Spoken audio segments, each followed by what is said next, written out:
Welcome to the Insulin Suppression Podcast, where it's all about going from hopeless to healed with certainty, right action, and science. Here are your hosts, Barbara and Charlie McDermott. We know that there are so many of us out there, whether we've spoken it out loud or we hold it into ourselves, that many of us at one point in our lives, and maybe right now, have struggled with an inability or just not able to shed body weight, and the struggle is real. And the struggle is not just a physical struggle, but it also takes an emotional toll, doesn't it? We know that it can be quite painful to have someone, whether it's a doctor or a dietitian, a nutritionist, or a family or a friend, tell us you just need to lose some weight. How many of us have ever been in a situation where we've been told this? They use the word just. You just need to lose some weight. Does anything ever ring true? Like, can you share with me something that you've heard where they've used the word? Well, some of the things that I've heard, and I can only speak from my experience, right? Each of us can only speak from our own experience. You just need to lose about 10 pounds. Just watch what you eat, right? That's one word, that's one phrase that has come out. Just watch what you eat. In fact, we've had them say, just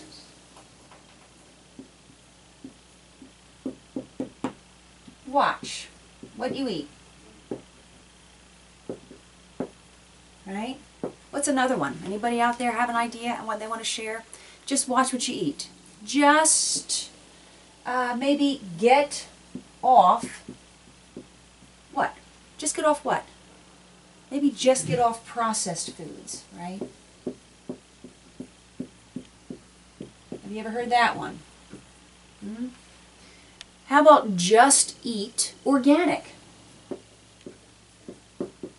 If you just ate organic or real or whole, you would be able to lose the weight. How about just stop eating sugar? Just cut out sugar. Yeah, I've even seen a very powerful and influential health practitioner say, just cut out all sugar. And then he quickly said, if you can. You see, it's not... Okay, what's another one? Just watch what you eat. Just get off processed foods. Just eat real, whole, organic. Just cut out all sugar. Have you guys, any of you, been told this by anyone in your lives? Probably, right? And if we haven't been told it, we've at least heard it, right? We've heard it spoken. Okay? So these are all the things you kind of have to try to get away from, right? But then they have the other side of it. What's the other side of weight loss besides just, eat differently, eat more pure, eat more real, eat more morally sound, eat more to a philosophy or an ideology? Some people say to you, just do the Mediterranean way of eating, right? I always spell Mediterranean wrong. Okay, don't hold me to it. Mediterranean, okay? Just eat Mediterranean. That's the healthiest diet in the world. Mediterranean diet is the way to go. Some people say, well, just go vegetarian. That has to be healthy because we all know that vegetables are some of the healthiest foods in the world, right? Just go vegetarian. And then the extreme version of that, of course, is to go vegan. Again, we've done all of these. What's another thing to go? Just Mediterranean. Just go vegetarian. Just name a diet, right? Just go paleo. Just go keto. Have you heard that one out there? Just go paleo. Just go keto. All I can hear is that Prince's song, Just Go Crazy, right? There's so much to be paying attention to. And I saw someone put an angry face up. Yeah, I was really flippin' angry for many years because we applied and tried so many different kinds of eating to solve our daughter's, well, you know, she was diagnosed with type 1 diabetes. But it wasn't so much that, you know, and it was that, but it was the weight gain. Yes, just go raw. Oh, I have a story about one time I was cornered by a raw vegan. And believe me, I have no judgment on anyone's philosophies or ideas of eating. Everyone, we all go through life liking vanilla or chocolate. We all go through life with different biases and viewpoints. But sometimes the way we eat can actually make us even angrier because we don't even realize what we might be lacking. But yes, there's also the raw movement. So thank you for sharing that, Diana. Yes. If we just ate nothing but raw foods, we would lose weight. We'd get out of our health crises. So what do all of these ideas that people throw at us, do you mind if I'm sitting down today? I'm kind of taking Saturday morning here, right? All of these food biases or philosophy, and it's funny because I have some of my books here stacked here to make us understand how many, I mean, this is nothing compared to what we could be reading about, right, to try and solve our problem. So the physical toll of trying, there's that word, trying. You know, Yoda said once in his Star Wars movie, there's no try. There's either do or do not, right? So when you think about all the physical ramifications of diets or trying or adhering to the principles, you know, or the ideas we just listed, can certainly not just take a physical toll. What are some of the things, actions you might have put into place when you were trying to lose weight? Anybody out there share one? And the ones I know what we did. We had done. I had prepared nothing but green juices, right? I had green powders. I had wheatgrass stuff. And I had just green drinks. Okay. So we spent a lot of money. Different organizations and different powders, different pills, different potions. I have one of our shifters in my inside group. She would spend her entire Sunday going to organic farm markets, which we're not labeling anything, but just here's the energy. She would travel to organic farm markets, and of course she subscribed to and supported her CSA, Community Supported Agriculture, another wonderful action. But her Sunday was devoted to gathering organic fruits and vegetables in the color of the rainbow. She believed, or, well, she was trying for her child, like I was trying to mine. She was trying to eat the rainbow. She was trying to make sure she had every color food represented in her week for her daughter to solve her weight crisis. Okay? So we spend money and we spend time, lots of it. And what happens? Do we solve? Do we lose weight? Are we through? We understand because we were that too. We did every directive under the sun on the planet.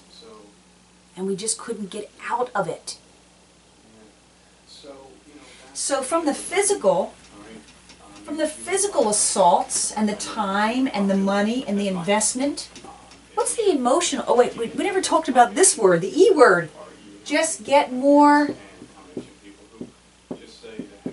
right? And we were health club owners. Oh my gosh, every Saturday morning, which I missed tremendously because we've moved away from that area, but we had a Saturday step class where the energy, if I could have bottled that and sold that, we would have all been millionaires and then some. And now I'm going to be doing these Saturday shift shares, you know. Make sure the F's in that shift word. Shift sharing, right? But how many of us have exercised and exercised and exercised? You know, and that's time, and that's money, and that's a physical, that can be a physical abuse too, and overuse. We develop overuse injuries. And what happens if we're in a situation where we don't have the luxury of exercising like we did 20 years ago, you know? You know, some of those of us in our community have a prosthesis. Can they go out for a run? No. What are they to do, right? So exercise, while exercise is a wonderful stress outlet, and if it's pleasant and you're with friends, yeah, it's awesome sauce for life. But if our body is disabled to burn its own body fat, all the exercise in the world is not going to do anything. How many people did I see come to my classes in our clubs over 28 years? And we had a good time. And it was like community group therapy. And that is a beautiful thing. We all felt good about each other and ourselves. But did it necessarily solve anyone's metabolic lousy? For some, it kept the metabolic lousy and the weight gain and fibromyalgia and heart disease and cancer and diabetes away a little bit. But it didn't solve it. It never solved it. So then we go from exercise to what I can consider, to some extent, the even greater assault. You know, the physical assault is one thing. You know, we tend to say, we can cowgirl up, we can cowboy up, right? But the emotional toll, let's write down some of the emotional components that all the struggling with weight loss can deliver us, right? Of course we feel, because guess what? We are defeated. That's a real thing. You know, you go back to the doctor 3 months later and they're like, well, did you lose 3 pounds? How you doing?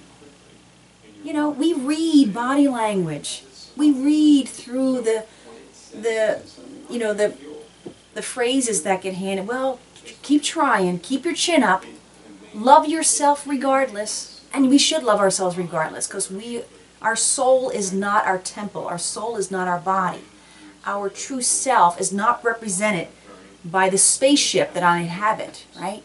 But all the chemicals, and when I say chemicals, I mean hormones and energy currents in our body influence our brain, which influences how we feel about ourselves. So yeah, we do feel defeated. We can also feel less than. Right? We can feel less than our sister, who we think can eat whatever she wants and not have to worry about anything. We can feel less than our friends. Some of us can feel stupid, not smart. I'm just too dumb. I'm just lacking the willpower.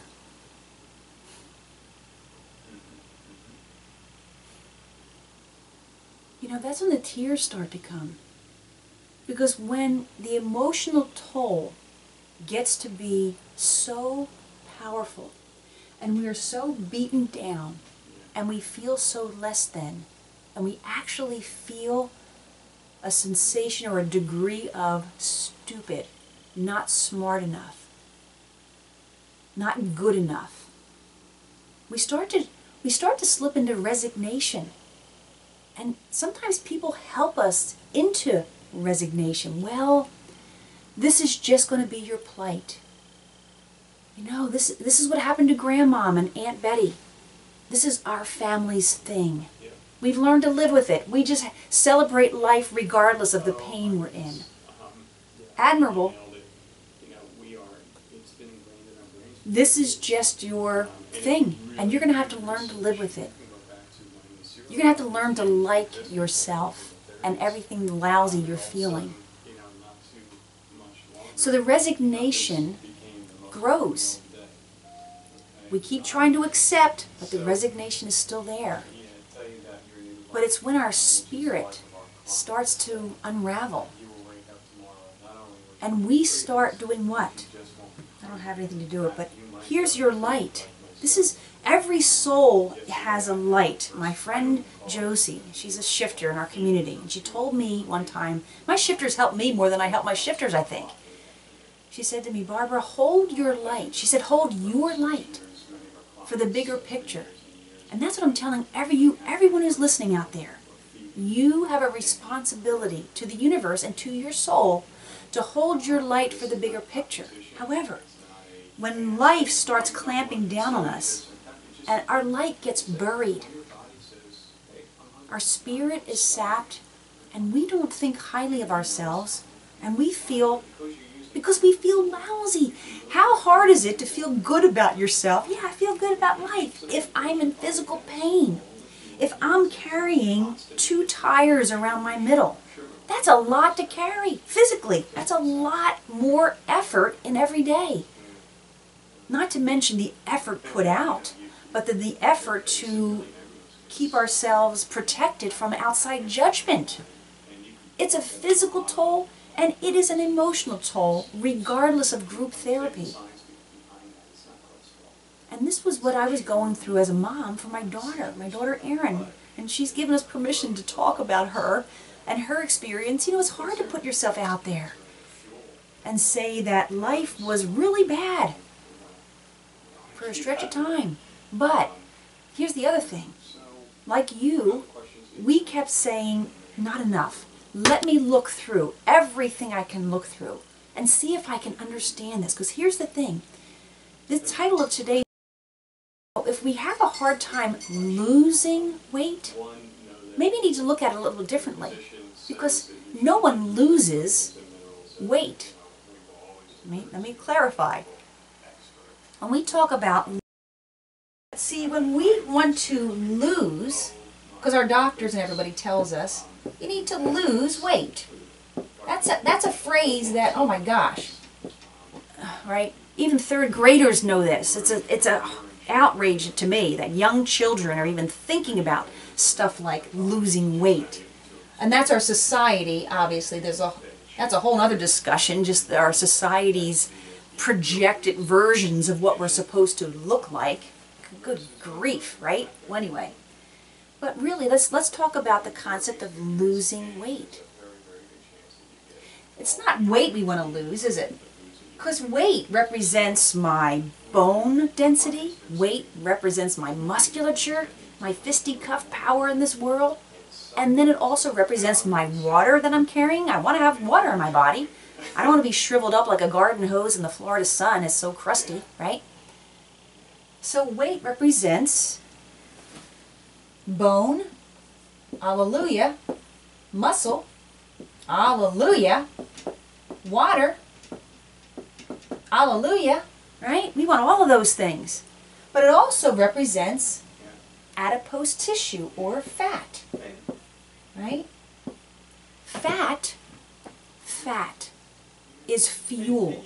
It is optimal, like jet fuel. You might have heard people use that term before. Why do we call fat that we carry on our body jet fuel? Because fat is a long-burning fuel.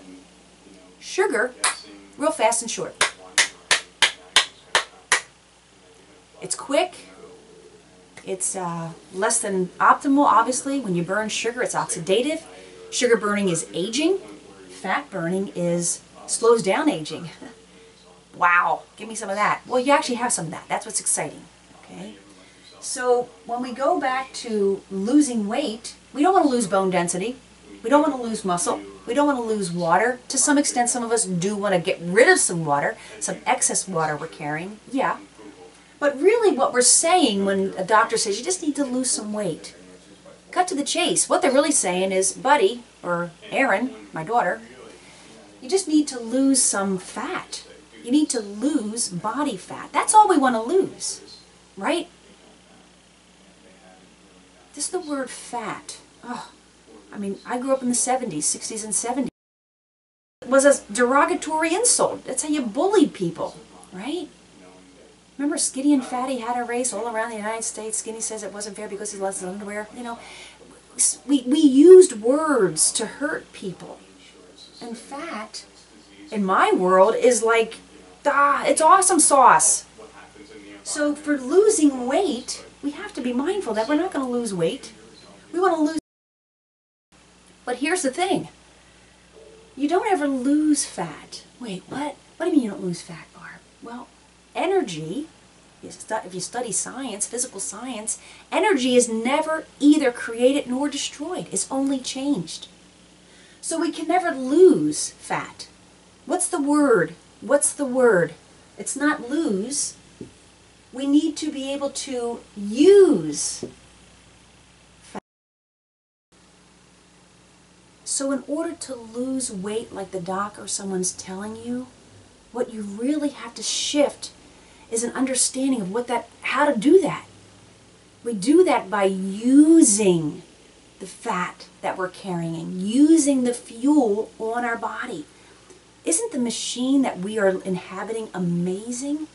That we could take something like any food, let's go to a potato, okay? I love potatoes.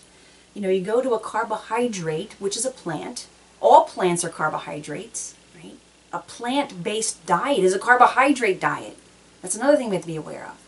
But take something like a potato, which is almost, well, it's some fiber, not that much, but it's a lot of glucose. Glucose are sugar and starch molecules that are just hooked together. Okay, it's a chain of glucose molecules. And our body can burn that for energy. That's that sugar burner. But you might not need that much energy right at the time that you're eating dinner. So your body will convert it. Nothing's lost, just changed.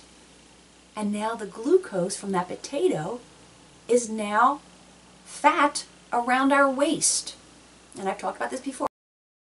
Why do we end up getting weight around our waist first? Well, whoever designed our beautiful spaceship that our souls inhabit on this planet knew what they were doing. Because if we were to carry our fuel around our ankle, you know, that'd be hard to dance, wouldn't it? It'd be hard to dance through life if my ankles carried all my fuel. And I wouldn't be able to hug people very easily if I had all of my fuel around my wrists, right? I couldn't do hallelujah very easy. So we carry our fuel around our center of gravity. That's where I pick up children, right? That's where I pick up my groceries. That's where I carry all these books, right? Right around my middle. So this is why our middle is the first thing to expand. When glucose from the potato is in our bloodstream, that's where all the nutrients go, right to your bloodstream. Okay? That's why people talk about blood sugar. It's blood food. I call it the food. The food we ate became the sugar in our blood. Okay? That's how it works. You can't get around that. That's just how it works. So when there's more glucose in our bloodstream, you know, the world will say, my blood sugar spiked, my blood sugar went up. Well, it didn't went up, and it did go up. But it's because the potato is now transformed into sugar in your bloodstream, okay? It's not like the potato made your blood sugar rise, your potato became the blood sugar, okay? So when sugar's in our bloodstream, that's how it gets delivered all over our body. That's good. It's taking some quick energy to every cell who needs some energy. But as we said, oftentimes, if we're eating dinner, we might not need all that energy at that moment. It's quite lousy for our body to have sugar in a great amount in our bloodstream. Why? Think about sugar. Those of us gals who've ever had an exfoliation done, have you ever had a sugar scrub? That's exfoliating, right? You rub sugar on your skin, it's corrosive, right? Why would it be any different inside of us? Sugar in our bloodstream is corrosive. So we have that mighty hormone, insulin, who became my intimate friend when my daughter was diagnosed with type 1 diabetes. Insulin is just a hormone that opens up the cells of our body and allows the glucose, sugar from the potato inside to be used as energy. But like I said, we might not need that much energy. So insulin also triggers the pathway to ensure that the excess sugar, more than what we need from the potato, gets converted into fuel that we can use later. It's a very innocent thing, right? Very, very, very powerfully innocent thing. But here's the thing. Every cell in our body has, here's a cell, okay? And it has little insulin receptors, beep, beep, beep, beep, beep, beep, beep, beep, beep, little antennae, right? Some cells have just a normal amount of receptors. Some have more. The cells around our waist, the fat cells around our waist, the adipose tissues there, has more insulin receptors, or it's more sensitive to insulin. So this is why we end up storing excess sugar as fat around our middle. Okay, so the fat cells around our belly are more sensitive to insulin, so therefore they'll receive that glucose and convert to fat. And there's another cell that is exquisitely, heightenedly sensitive to insulin. And that's the good old cancer cell. And I talked about that and a couple other. We're not going to go into that right now, but this is why we can see cancer loves sugar. Some people say that. I know cells don't love. That's an emotional, we're attaching an emotion to a science principle. But cancer is inflexible. It can't burn. It cannot be fed on the fat around your belly. For fuel, it might be stimulated by the fat around our belly, because our fat around our belly puts out inflammatory cytokines, signals. It also produces more estrogen to stimulate breast cancer. So belly fat can stimulate cancer, but it won't fuel cancer, because cancer does not use fatty acids for fuel. It uses sugar only, and that's why a cancer cell is very, very, very sensitive to. Okay, but let's go backwards and let's keep our head in the game about losing weight. Means really losing fat, but not losing. We are focused on being able to use the fat in our body. Okay? And Robin Lee, I'm going to share your comment. Robin had just and this is so tender to my heart, because I have a daughter with diabetes, and I have many friends with type 2 diabetes who were in the same situation. She writes, so diabetics are supposed to lose weight, but they give them insulin, which makes them gain weight. What a catch-22. For some reason, the number 22, I don't mean for some reason, for a very powerful reason in my life. It's a private thing, but 22 has been this number, and it is catch-22. Basically, we're being told to do something, but then we're told to take something that makes this doing something virtually impossible.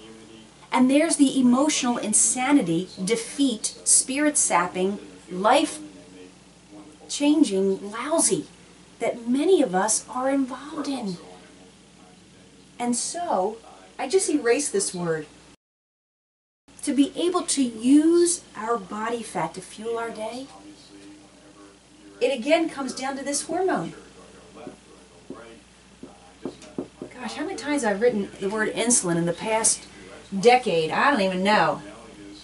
But in my mind, I kept saying this: insulin is insanity, insulin is insanity. Now my daughter's type 1 diabetes, so she has to, all of us have insulin, and all of us always have to have insulin. If we don't have insulin in our lives, in our body, we're dead, we die. This is why type 1 diabetes is more lethal than people will give it credit. It's a very minimized disease. Many diseases are minimized. I'm just speaking about this one, okay? So we are not on a platform of getting rid of insulin or no insulin. Oh my gosh, no. We're just at a platform of teaching and educating why high levels of insulin is sabotaging and lower amounts of insulin is serving our health, okay? So why is insulin a part of a body's ability or disability to use the fat it's carrying? Let's talk about that, okay? Let's talk about you. If I want to be able to use my body fat, why is insulin so integral to that? Okay, remember a few seconds ago we talked about the corrosive property of sugar. Okay, and when I say sugar, I don't just mean what's in a sugar bowl on our tables when we were kids with our cereal. I don't just mean pastries and bread. I don't just mean fructose. That's the fruit and that's the sugar and fruit. There's lactose in dairy products. Glucose obviously is in all the other fruits, vegetables, whole grains, you know. To me that was insanity itself. You know, you have great information on, I'm looking at my things here, all these books. But, you know, we're told to eat more fruits, vegetables, and whole grains, right? Every single one of that is sugar. It's not processed, packaged sugars, I get it, but it's still sugar. And it's still going to stimulate insulin. And how is that going to keep a person from being able to use their body fat? Okay, so back to the bloodstream, Barb. And higher than optimal amounts of sugar floating around in our blood. And the crazy thing is, when I discovered this for my daughter, our body, every single time when we eat, blood sugar will become more prevalent and then it'll go back down again. So we're not supposed to be afraid of that. We're not supposed to be afraid that a momentary rise of blood sugar is going to kill us or be bad. No, that's the way our body is designed to work. We have more blood sugar, it gets processed. We have more blood sugar, it gets processed. Obviously, it's when it stays up and we can't process it that it becomes a problem. But the rise and fall is very natural. We're just trying to take this rise and fall and make it a little bit less of a rise and fall to the best of our ability. Okay?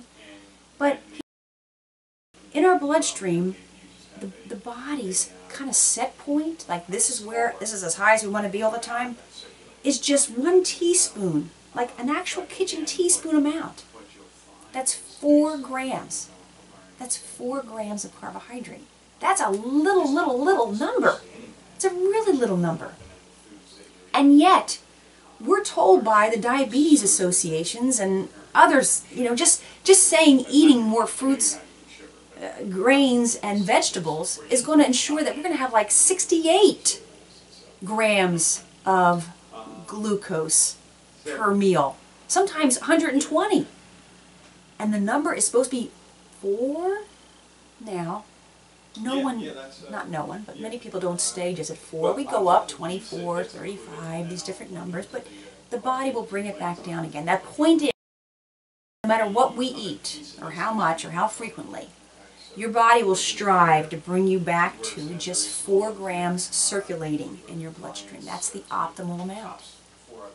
The other kicker thing is that of fat, protein, and carbohydrate, 2 of those are essential to life, and 1 of them is non-essential. Fat is 100% essential to life. Protein is 100% essential to life, consuming it, because our body doesn't produce it. But carbohydrate is non-essential. We could actually live without any carbohydrate. When I heard that, I'm like, wait, what? And we're eating all this carbohydrate in the pursuit of being healthy, and it's making a crazy insulin need. You know, for my daughter, is like, let's just eat nothing but foods that don't require insulin, and that saved our lives. We still eat foods that require insulin. There's just no way around it. But just shifting that awareness, like, I don't have to eat this stuff, was a game changer for us, because our body produces glucose from proteins. So the protein we eat can actually make glucose. It's gluconeogenesis. Let's create new glucose from the protein we ate. So you see why all carbohydrates are completely non-essential. Our body can create the raw material of all carbohydrate. Okay. So back to the blood sugar and getting it down to that just 4 gram amount that's optimal for our body. Having higher sugar floating around our bloodstream is an urgent situation. So urgent that when insulin responds, our pancreas releases insulin proportionate to how much sugar needs to be handled in our bloodstream. Okay? That action of insulin being released, when insulin is present in our body in higher than natural amounts, our fat stores are locked down. Locked. Okay, they're closed. No fatty acids are coming out of any of our fat storage when insulin is present and handling a sugar situation in our bloodstream. So this is why all of my friends that would come to exercise with me, why all this exercise, certainly noble and pure and healthy eating, why are they still carrying the pounds around their middle that they can't get rid of. It's because they were exercising while their insulin levels were working against them. 2975. This is the small shift that swings doors.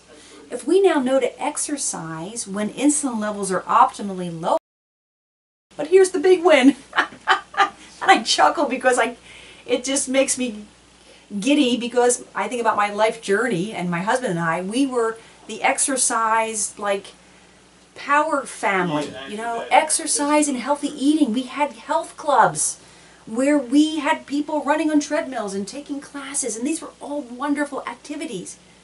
But were we really changing anyone's lives? No. We were making a lot of fun. Like I said, that community group therapy was awesome, and a lot of endorphin, and we are, by exercising, we can push back things. But no, we needed to teach this. So when insulin levels are lowered, that's when our fat stores are open and accessible. That's a word. So in order to be able to use the weight, Carol, I know you're trying to lose, because you shared that with me. You got to be able to know how to get your insulin down. It actually is hormonal. I think back to the jokes that were made about Aunt Ruby's glandular problem, or her weight was hormonal. Yeah, it is. Insulin. Okay? So the way we solve this, the way we move, we're thinking about weight loss, and we're taking out the word weight, and we're putting in the word we really are talking about, fat. We want to have fat loss. But we know to lose the fat, it's not about losing. Energy is neither created nor destroyed, it's just changed. We want to use it for energy, to produce that. We want to use the fat we're carrying to fuel our day. So to wrap up this time together, we're going to talk about some of the foods that stimulate insulin and some of the foods that suppress insulin. Okay? Because I know you want to get a little bit more out of this than just some theories. And of course it's not theories. But here's the thing. All foods stimulate insulin. Just by the fact that we look at food creates an insulin response. Smelling food creates an insulin response. Food touching our tongue and taste reaction. Our bodies are amazing. That's called the cephalic phase, or the cephalic release. It means having to do with the head, how we think and perceive. We are receivers of information and sense, right? Talk about sixth sense, right? And then when food hits our belly, no matter what it is, there's a nerve reaction that triggers an insulin response. And I'll get a little deep here, but I feel like a lot of you on here understand this to a point. It's good to talk about, and we'll talk about them again. But this is why a person who has had a weight, body fat trial for a lot of years, your body will anticipate food before it even becomes a part of your life. I think about when I was a kid, or a teacher actually, and I see in the clock, tick, tick, tick, and it's 10 minutes to 12. And I know at 12 o'clock that bell's going to ring, and we're going to switch gears and go to the cafeteria. Just that anticipation also releases insulin. See, insulin's always on board. It's like a ballast on a ship. It keeps our blood sugar regulated all the time. Can you see how difficult it is to live with type 1 diabetes when you have to do all of that thinking, all of that anticipating? You have to judge all this. I mean, a bad hair day can cause insulin to rise, because if you're feeling bad about life, you get a little fight and flight going, cortisol rises, and what does that do? That triggers your liver to release sugar into your bloodstream. Remember I said carbohydrates are non-essential because our body can produce and store and create its own? Well, we're going to have sugar in our liver that'll be released into our bloodstream to anticipate the bad hair day or whatever I'm feeling. And then what does that do? Blood sugar rises, now insulin is present again. And this is why we develop insulin.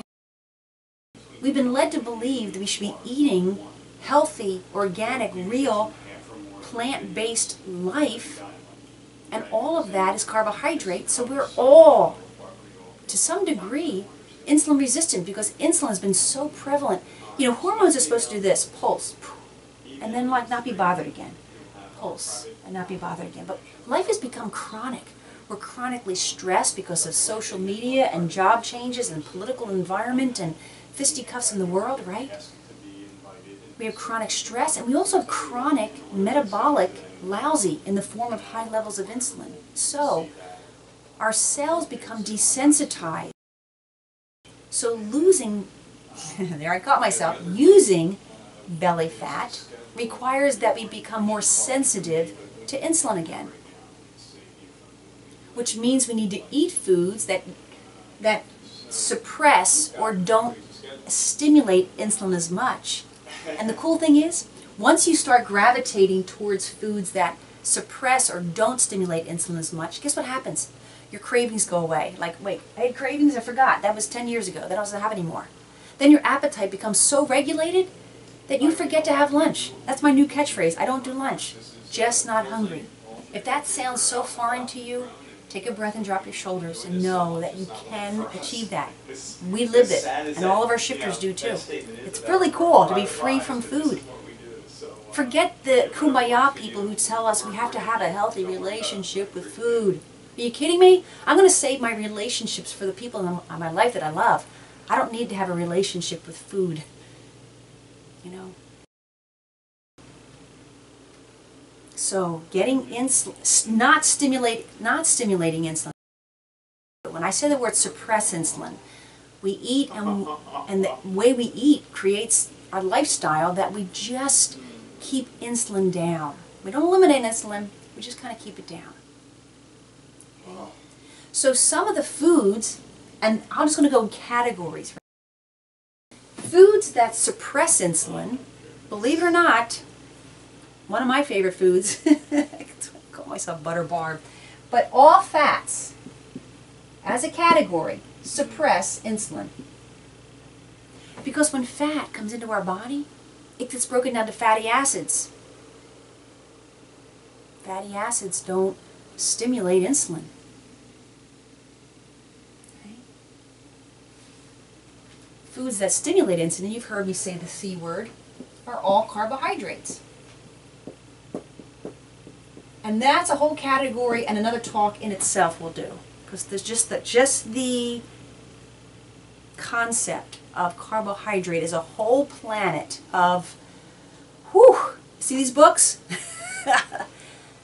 All these books, we can understand carbohydrate, because carbohydrate is really where everyone gets personally invested. Personally invested. And fat, some of us. But the carbohydrate world, there's the good, there's the bad, there's the pure, there's the organic, there's the corrupted, there's the factory, there's the farmed, there's the moral, there's the political, there's the ideological, philosophical, all of that. Okay. But science-wise, because this is our science classroom here, all carbohydrate stimulates insulin. Now, there are some foods that have more glucose involved in their carbohydrate and some have less glucose involved in their carbohydrate, like spinach and broccoli and Brussels sprouts, and those kinds of carbohydrates stimulate insulin very little and have lots of great nutrients. And we're wise to put butter on those so we can even absorb the fat-soluble vitamins in there, right? But there are some carbohydrate foods that really stimulate insulin. Anything in the grain family really stimulates. Anything in the fruit family, up there too. The vegetable family is the least amount. And it's not like we don't eat those foods. We just understand how they impact our body's ability to burn fat or not burn fat. To burn fat or to store fat. We're either going to be storing the food that we're eating, or we're going to set ourselves up so we can burn the food that we're eating. And then somewhere in the middle here, there's a middle zone, protein falls. Because when protein is broken down in our body, it's broken down into so protein, when we eat that, broken down into amino acids, building and repair, hooray, musculature, bones, all that good stuff, that is part of our body weight, right? But any protein that we consume more than our body needs when we consume it acts like a carbohydrate in that it is converted to glucose. So this is why those of us who are eating protein bars or a high protein diet, or you've seen the commercials, protein, protein, protein, I need something with not a lot of sugar and a lot of protein. We don't realize that protein shakes also contribute to weight waste because it turns to sugar, glucose sugar.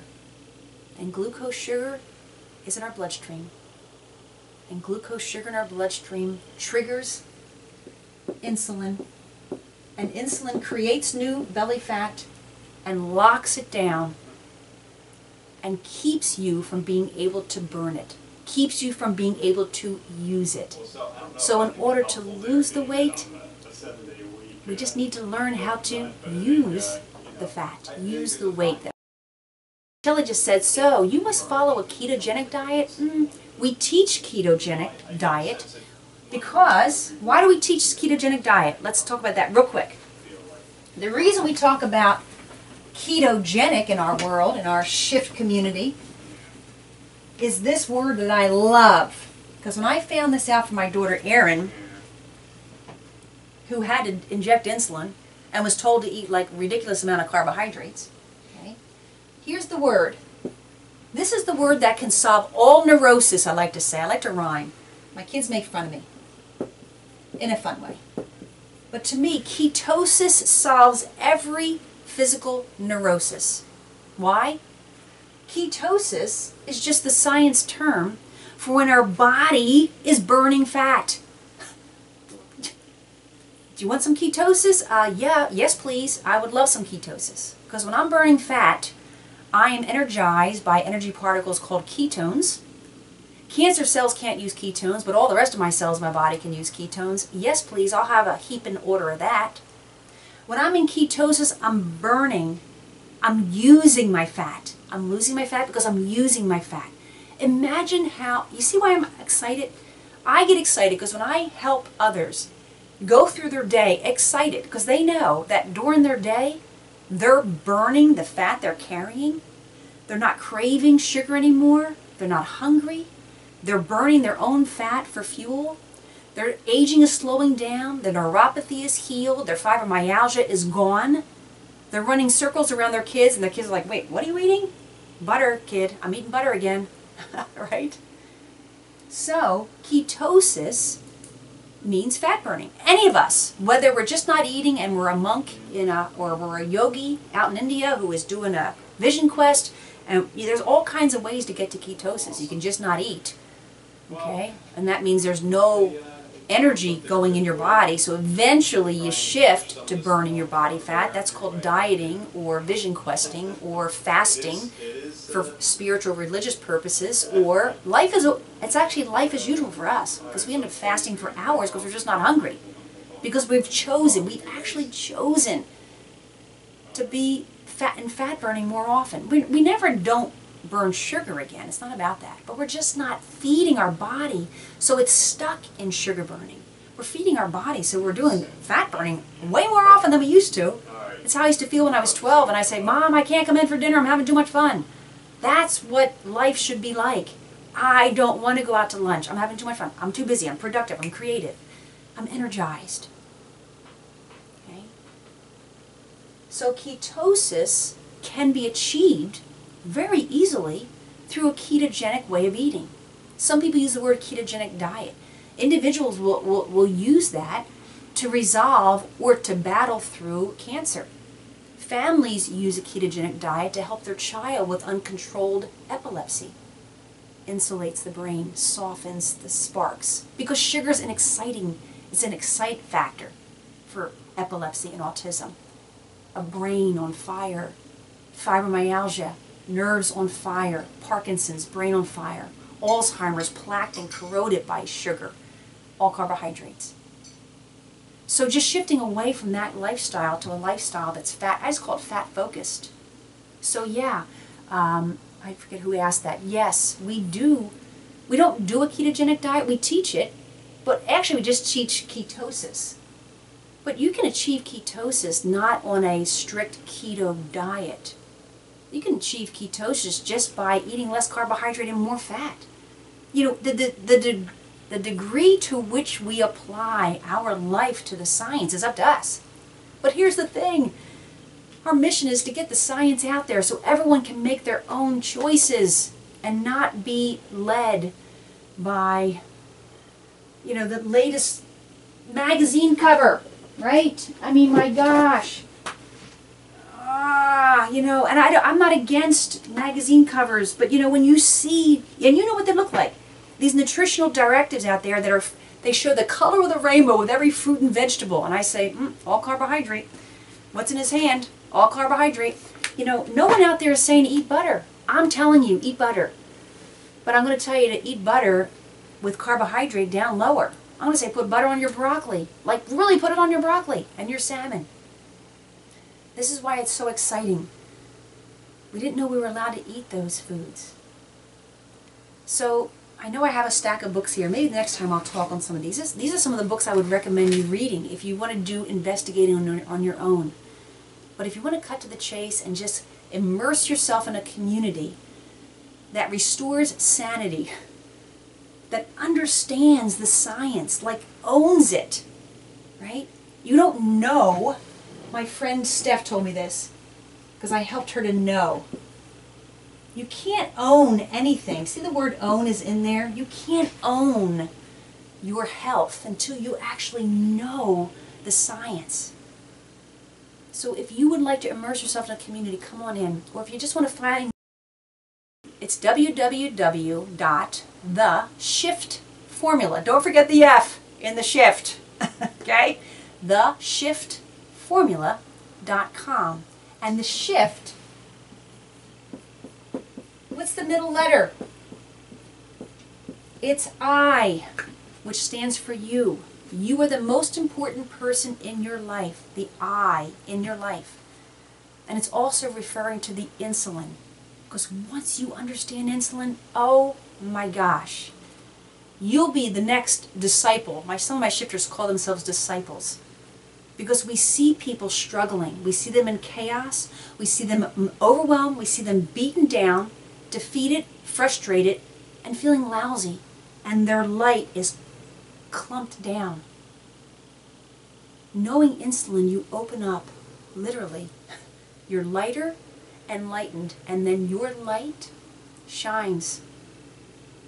And each of us on this planet has a purpose for our soul to fulfill. And if we're not fulfilling it, we're in a state of unease. Not just dis-ease, but we're in a soul sense of unease because we're just not fulfilling something we were meant to do. So hopefully with this science, shift in awareness, shift in our actions, and the really fun, pleasant, happy actions, I'm telling you, they lead to you being able to hold your light, as my friend Josie had told me, for the bigger picture. Okay, I'm going to say peace out for now, and I'll look for you inside. And again, if you're looking for a little bit more information as we're closing this off this Saturday morning, it's just www.theshiftformula.com. Okay, thanks so much for being here, everybody, and I'll look for you inside.